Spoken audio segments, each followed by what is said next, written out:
Good evening, everybody. Welcome to Wizards Outlook. The Wizards took on the Lakers tonight.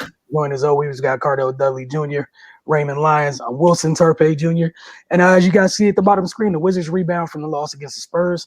They beat the Lakers 116-107. Cardell, let you jump into this one first. And then Ray, just your initial thoughts on the result of this game. It was a masterful performance from Bill and Russell Westbrook, especially Russell Westbrook. I'm gonna give him all the props in the world. This is how we've been saying Russell Westbrook needs to play game in, game out, especially heading into the playoffs for the Wizards to really, make some noise that people weren't really expecting. So we expected them to make the playoffs, but with Russ playing this flawless, they can do some damage in there.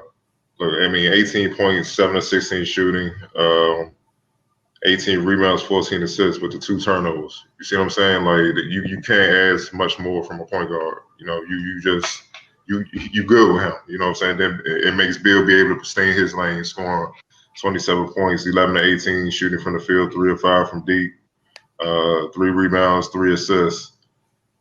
Masterful performance, man. This game was like it was a battle of styles. Where we all know the Wizards' pace is #1 in the league, but it was their pace against the Lakers' size with AD, Drummond, Trez, Morris, and even Kuz, in there. And it was just to me who's going to impose their will the best, and I felt like the Wizards did that because of their guard play. Because of Russell Westbrook and Bill. It's similar to like what we talked about with the NCAA tournament. The best guard play will get you further in the tournament. Well, actually, the national champions had the best guard play all around. You saw that in the championship game. Well, that's what happened tonight, and that's why the Wizards have also been winning a lot of games as of late because of their guard play. You know what I mean? So I felt like that's the difference. They totally dominated the game. Bill got going at first, being hot. They couldn't stop him. And then Rush just took over doing everything like he normally does. But the thing is, they didn't beat themselves with careless turnovers and give momentum back to LA. They put their foot on their neck and they held it there until in a sense, LA died. You know what I mean? They got the W.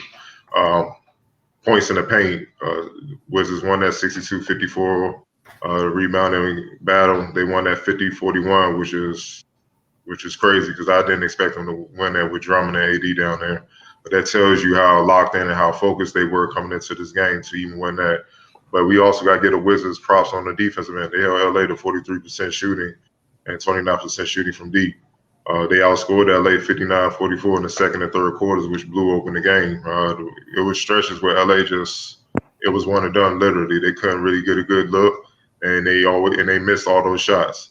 I know AD's rusty. People gonna look at that or whatnot, but still, no excuses because no one gave the Wizards excuses early in the season when they were missing pieces, when they were missing players, and they were getting smacked around. So that's just what it is. One thing I've noticed about this team when Russ was in the first half recovering from his injury, the team only had the identity of Brad Beal. They was following Brad Beal. But now, as of late, you see the DNA of Russ starting to be more and more incorporated into the team with the way they compete. And like I seen things tonight that I wouldn't have seen in the first half. Like for instance, I saw Bill get switched on the Trez in the post, and he tried to front him. And in the first half of the season, that would have been an easy bucket. Bill would have just tried to, try to front him and make sure he ain't pick up a foul. Trez would have had an easy dunk or something like that. But then tonight, you see Bill, he was battling and actually trying to fight for position to where it made it hard for, I forgot who threw. I think it might have been Schroeder or Taylor Horton. It made it tough for them to throw the entry pass, and they threw an awkward pass, and Bill was able to get a hand on it. And then they were off to the races. It's little things like that where you starting to see like that's Russell Westbrook's influence, where that's what you love about him. That's the number one thing you love about him is the man gonna show up and he gonna give everything he got, regardless if he makes the best decisions or the turnovers or if he shoot the best.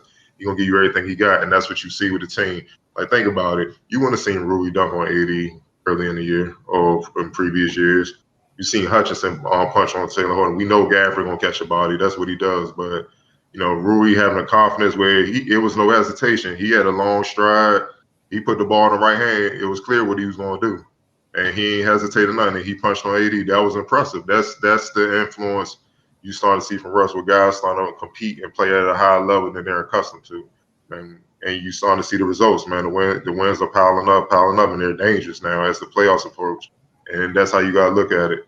I felt like um, also on the Lakers side, Anthony Davis is still struggling to find his rhythm. I know he had numbers tonight, but still, it's not typical AD. You know, LeBron, when AD's on his game, this probably would have been like a 40 or 15 type game. So he's still trying to find, his rhythm. And I think they're still trying to find chemistry on how to play with him and Drummond. You know, and then when LeBron comes back, they're gonna have to find out. They're gonna have to also, adjust again with him. Now it won't take much time for him to fit in because everything is built around him. But for the team to get back to normal, get back to what people thought they can make a run again, they got a long ways to go. So you know that's just what I saw tonight. Those others got to step up. Trez, he gave him good minutes. I'm not sure why he ain't played more. And second half, but it is what it is. And I thought Drummond and Schroeder was solid, but nothing spectacular, especially in the second half. The Wizards overwhelmed them, and they took a lot of guys out the game. Uh, Russ ain't let them get back in, and it was a good win. So makes up for the San Antonio loss. So they're back at it. They got a wounded Cavs team coming in here Friday, so just try to keep it going, try to move up the standards in the playoff race. Right. Uh, this might have been the most energetic we've seen them play all season. Like they of course a lot has made it their pace. They're first in the league, but they just seem even faster tonight. Like they was pushing the ball on makes and misses. Like they wasn't giving the Lakers a chance to breathe or set up on defense. And and they were getting easy baskets like that. And they really just ran them out the gym, plain and simple. Um, the Wizards they were faster to loose balls. They just looked like the hungrier team tonight. Lakers looked like they were stuck in the mud for a lot of the game. They started off quick with 35 points in the first quarter, but since then, the Wizards really put it to them on defense. If the Wizards are going to play at this pace and rebound the ball effectively and not turn it over, it's hard to lose that way, man. Like the more boxes you check off, the higher the probability is you're gonna win the game. And that's all we've really been trying to emphasize. Like, if you're doing one thing well, but you're doing four things that are to the detriment of the team, then you working against yourself. But yeah, man, it was a dominant game from top to bottom. Got pretty much contributions across the board. Bill did what he does. Russ, Cardell laid it out what he did tonight. I mean, he completely controlled the game. Wasn't nothing the Lakers could do to stop him. Yeah, and they just went at them with no fear or no regard for who they were. Like this might have been the most dunks we ever seen the Wizards have this season. Ish got one, dog. Right, man. I mean, they was, I don't know what the pregame speech was, but they was hyped tonight, man. That was good energy from them. Even the times national when TV. It was right, like the first national TV game the whole season. That's or why. ESPN, right, man. Yeah, That's what man. that was. They better show up. They were like, never again. No. We gonna flex y'all and then y'all lay an egg? Nope. Yeah, that's it. But yeah, man, even the times the Lakers kind of made Spurs to get back to it, get back into the game, Scott Brooks just called a quick timeout. They regroup, and the Wizards just come back and stretch the lead right back out. And that just kind of shows their growth as a team. Like, they're closing people out now. Like we wasn't seeing that before. And, of course, that's a combination of a lot of things, getting healthy, building chemistry with each other. I think they're kind of getting to a groove now. But yeah, man, they're clicking at the right time. And this is a completely different team from early in the season. It, it ain't much to say, man. They're playing really well. They won 11 of the last 13. They found a formula. Even though teams are kind of trying to negate Gafford and Lopez, but if you gotta incorporate them into your scouting report, and you still got to deal with Brad and Russ, you're at a disadvantage, man. To be perfectly honest, because Brad and Russ gonna get theirs regardless. Mhm. They gonna do what they do, and anything you get from Lopez, Gafford, and Ish Smith, Neto, and all those guys, that's really bonus. So yeah, they're in a good spot, man. They're in a really good spot heading into the postseason. Definitely want to see them continue to build momentum. It looks like they've got some consistency going, and hopefully it continues, man. I'm enthused. Yeah, not too much to add for me. I thought Alex Lynn had a big night, Mhm. especially down there when we're thinking about what they have over there with AD, Drummond, Montrez and whatnot. I felt like this might have been one of his most consistent nights on both ends as of late. A couple times we saw him slide over and get some blocks. He was really active on that end. Russ did a good job spoon feeding almost anybody that was running the floor hard. Uh, he just served the ball up on the platter for him. For finishing, Hutchinson came in and gave some great minutes on both ends. Obviously, defensively, we expect him to do what he does. Thought he did a great job running the floor. And again, you run tonight was one of those nights. Cardell, you mentioned you already laid out everything Russ did tonight that stands out. Hutchinson was one of the beneficiaries of the night that Russ had. He locked up when he needed to, did his job defensively, got out and ran. We saw him, Mr. Horton Sucker made a business decision. It was like, I'm good. Wrong place, wrong time. No need for me to go out like some of my guys did. And like you mentioned, Rui, folks been asking Rui to go up strong for 2 years almost now, right? Go up that strong consistently.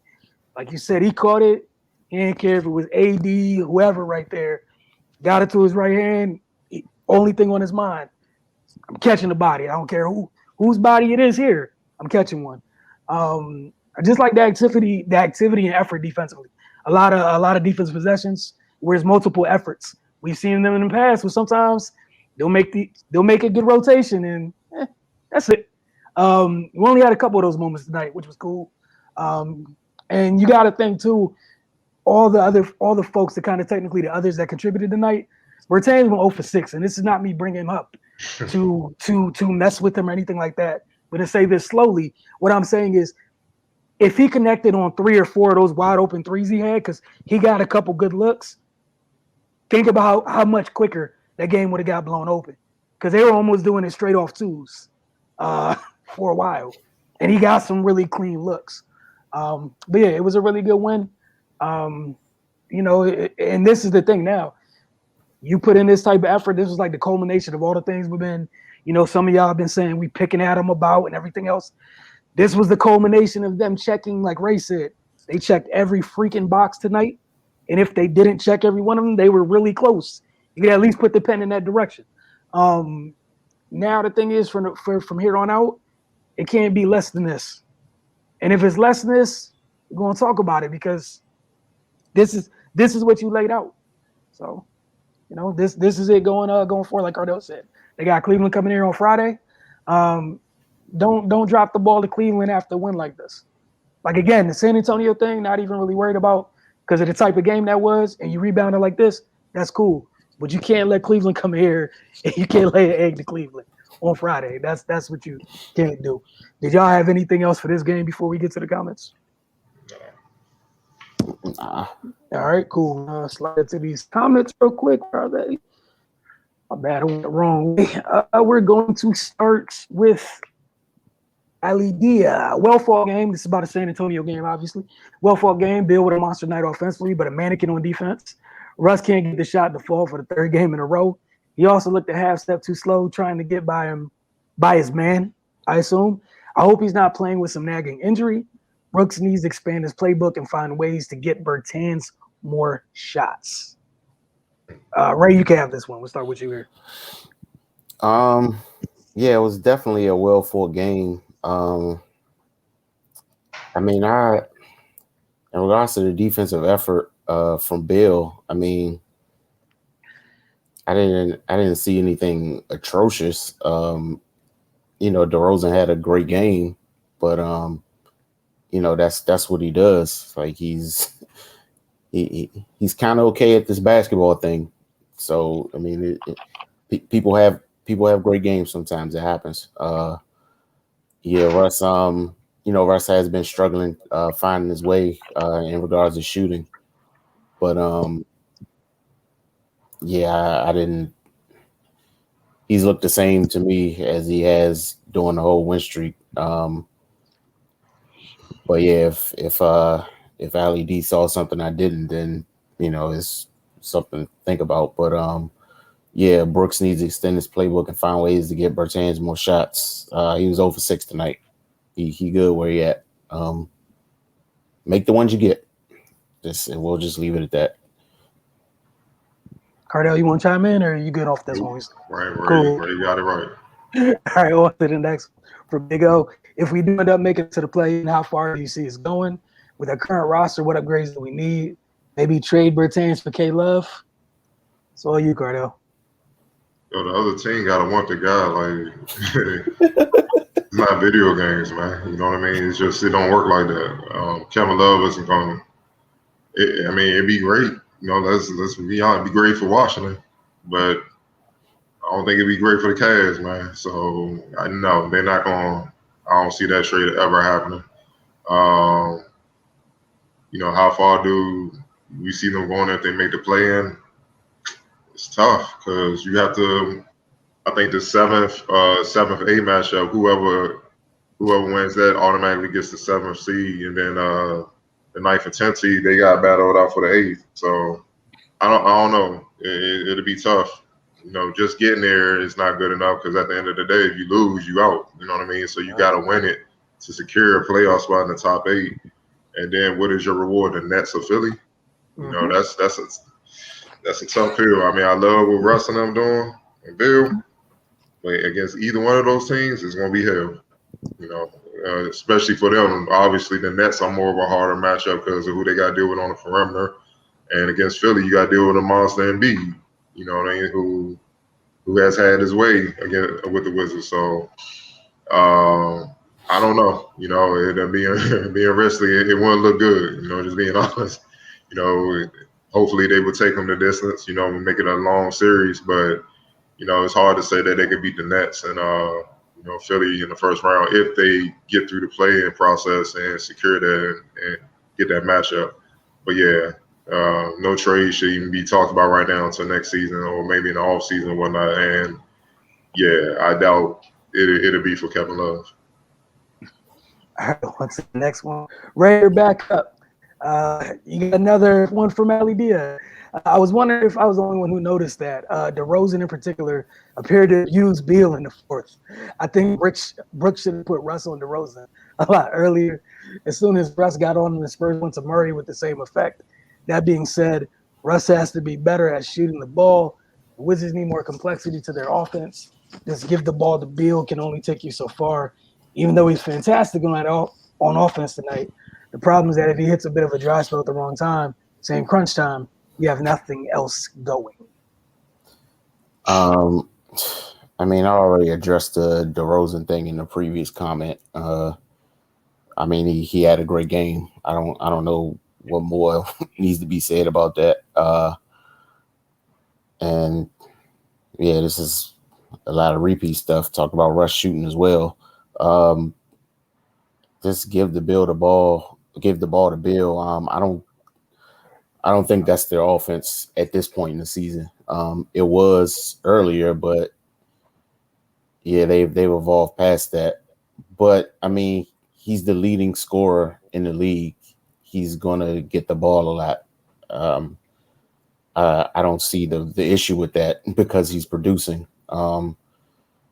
If he hits a bit of a dry spell at the wrong time, saying crunch time, you have nothing else going. I mean, that's not true because him and Russ have been carrying them in crunch time lately. They both have been turning up in the 4th quarter and getting wins because of it. So this isn't one of those situations where like one guy's just shooting all the shots and nothing else is happening offensively. So yeah, man, I think we're just kind of watching two different games here. All right, Cardell, you got this next thread here. Yeah, Bradley Beal. to Go piggyback back. off the last comment, with top scorers in the league, you can't stop those guys. What you try to do is make them inefficient. So let's say DeRozan, he had 37 against the Wizards the other night. So let's say he got 37 off 27 shooting. That's a win. That means your defense affected him to a point where he was inefficient. He took shots away from other guys, and he basically shot his team out a win because it took a lot of shots for him to get that number. But as I'm looking right now, he was 12 for 23. He was over 50%. That's the problem. You know what I mean? Like, and it wasn't necessarily Bill he was going at. They were getting pick and roll going at Bertans, the guy you saying should get more shots. And it's hard to get him more shots when he got to sit down because he's food on defense. That's what it was. They was picking on certain guys, and that's what great coach teams like the Spurs do. So you're not going to be able to stop the elite scorers in the league. You just hope to make them inefficient. And if you do that, you live with the results. And with them being efficient, you also trying to say somebody else going to have to beat us.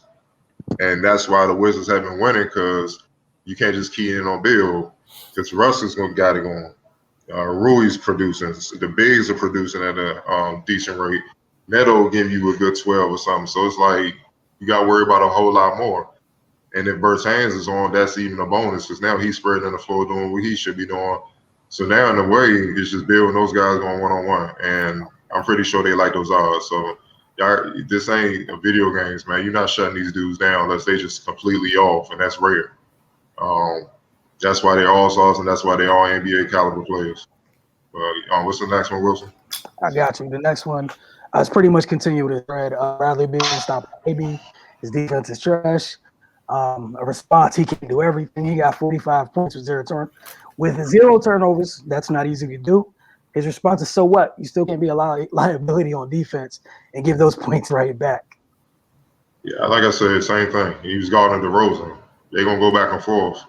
Look, I'm not saying he Tony Allen or all NBA defensive team type of player, but his defense is not trash, man. It's other teammates on his team where, yeah, you can question their defense a lot. You know what I mean? And across the league, there's some guys that just refuse to play altogether. You know what I'm saying? So they just move out the way.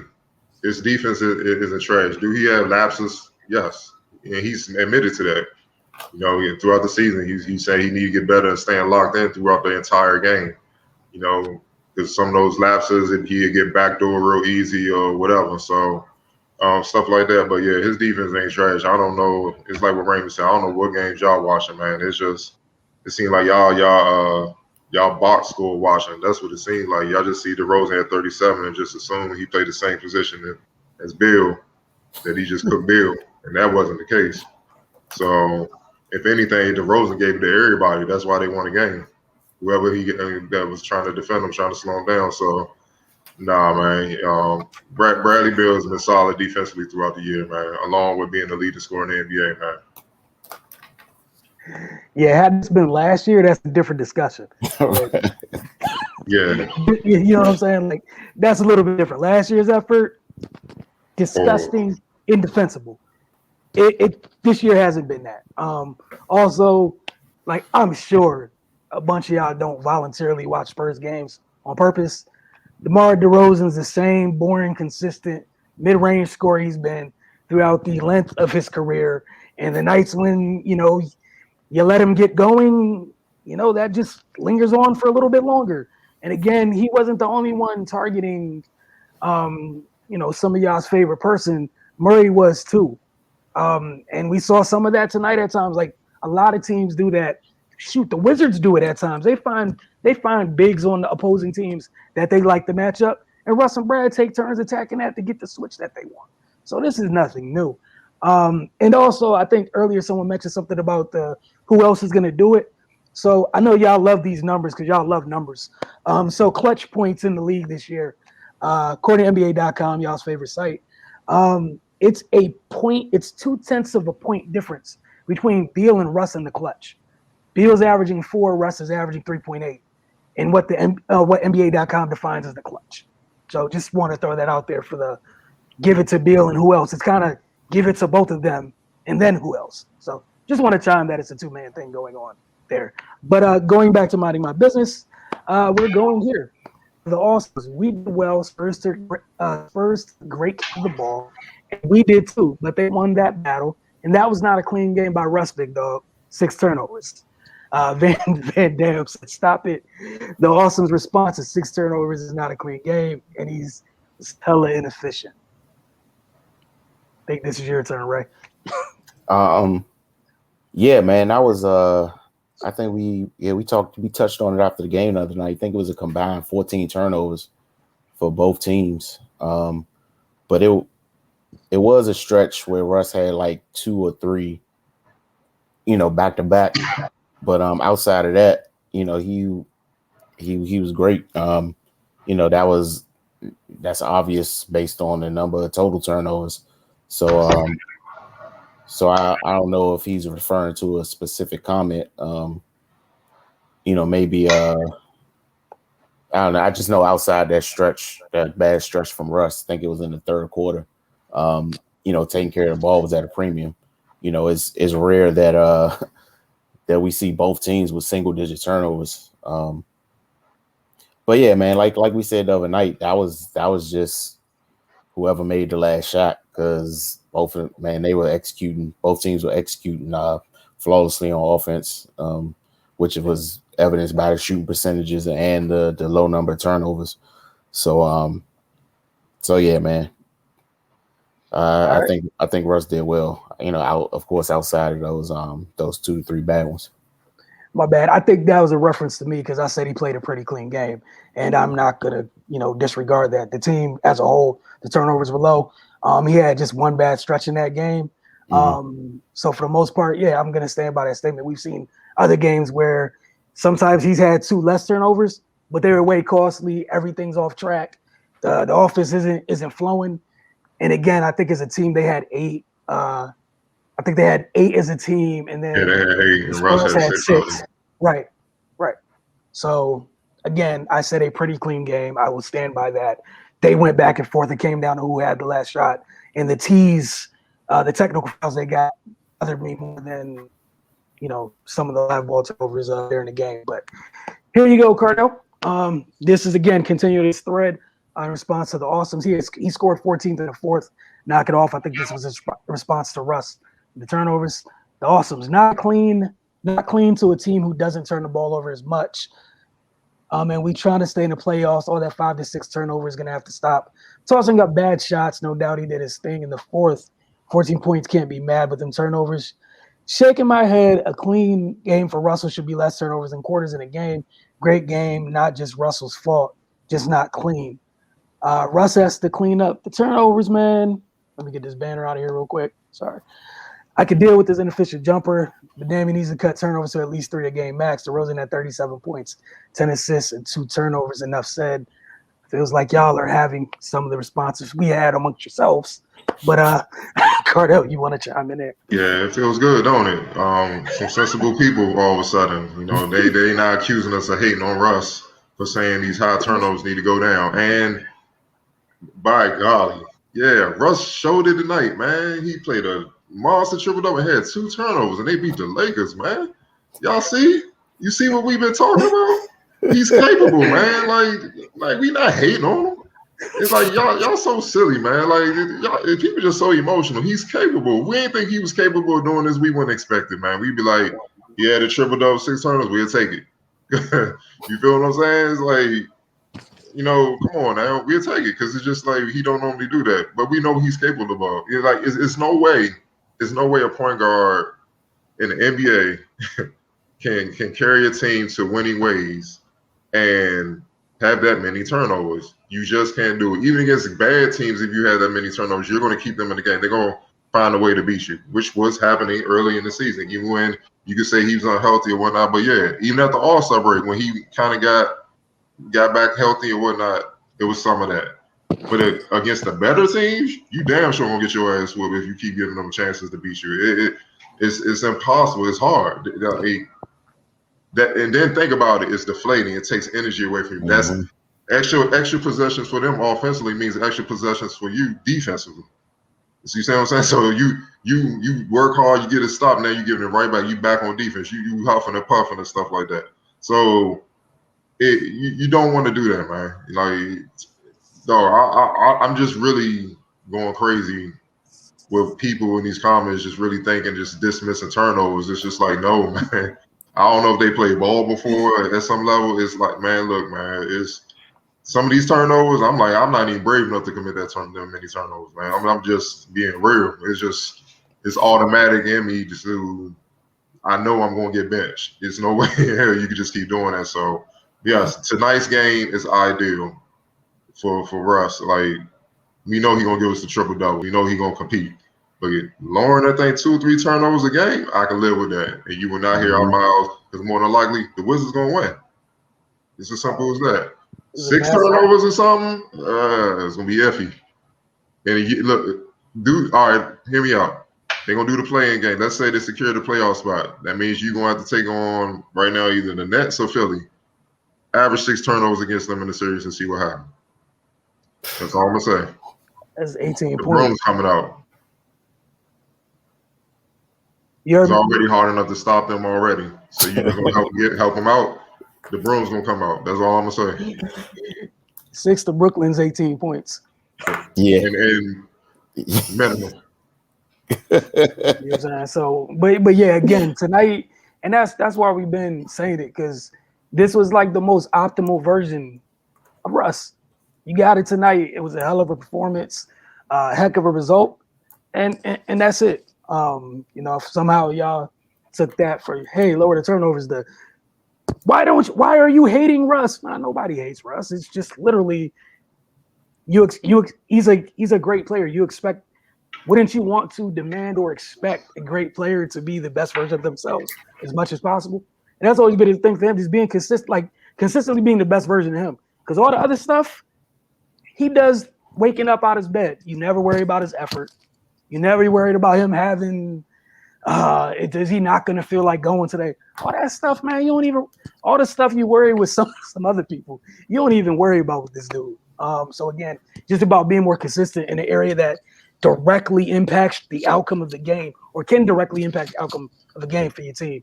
And again, if he didn't play the position, it's a different discussion, but he plays the position, so it's kind of a big deal. I think this is getting to the last two. This for you, Ray. Vic Tavares, and that's trying to say Rosen better than Russ. Man, it's trash. He'll play like this one game, won't even try in the next one. Ali Diaz said DeRozan has a different coach. Have fun, Ray. So yeah, you gonna give me this to close it out with? I mean, we were just going even odds, and this is how it fell, sir. I'm not about to get into who's better between them, but neither one of them are trash. So that comment just doesn't even apply. Yeah, he will play like this one game, won't even try in the next one. That doesn't apply to either one of them as well. DeRozan has been pretty consistent since he's been in the league, and so is Russ. And DeRozan has a different coach. I'm not quite sure what that has to do with anything.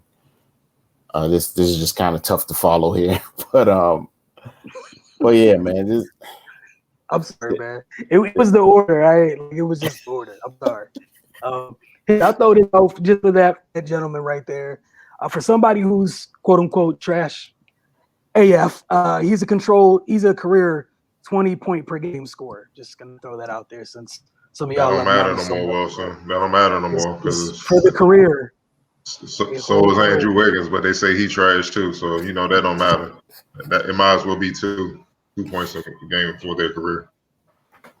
He's only had 4 seasons out of 4 of his 9 seasons. He's had less than 20 points per game. But hey, y'all are a fun bunch. Just want to say I thoroughly enjoy you guys. From Darren Bell, tough loss, but they fought hard and lost a hard-fought game at OT. Both teams wanted it. This was second game of a back-to-back, and the Wizards battled hard against a well-coached, disciplined team. DeMar Murray going to get most of the credit as they deserve, but I thought Rudy Gay and Patty Mills were big. all good things come to an end. One of the best games I've watched this season. Hey, Ray, I'm sorry that Cardell gets this. I'm sorry. I completely agree. It was definitely a great game for sure. But yeah, sometimes when I guess the go-to guys, the stars on both teams are going back and forth, it comes down to the others. And the Spurs others stepped up. You know, Rudy Gay, y'all man Bertans. Rudy Gay made it a point. Whenever he looked up and saw Bertans, he got extra aggressive calling him for the ball, and he made that dude pay. Look, Rudy Gay's from the area. He grew up in Baltimore.